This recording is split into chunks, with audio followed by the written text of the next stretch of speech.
So my grandmother said to me in the days after this incident, and it sounded so mean at the time. I remember feeling the sting of it as if, wow, Grandma, like that hurt. But she said, honey, you're just gonna have to get over it. And I was like, well, okay, how do I do that? Well, she didn't know, and I didn't know.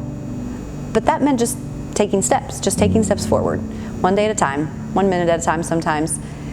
So that piece of advice and that statement to me, while it was stinging and it hurt, it also reminded me that, yeah, this is my life and I just have to keep living it.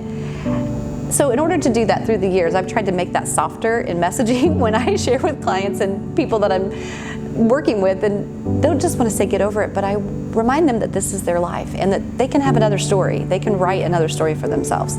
And this can be part of it as a tragedy that they've overcome and triumphed over. This can be a mountain that they have peaked. And it will, again, like, you know, I have experienced, it will shine its ugly head over and over. But once you are in the position of knowing that you have power over it, even though it hurts, there is some healing that happens and it becomes less invasive to your day-to-day life.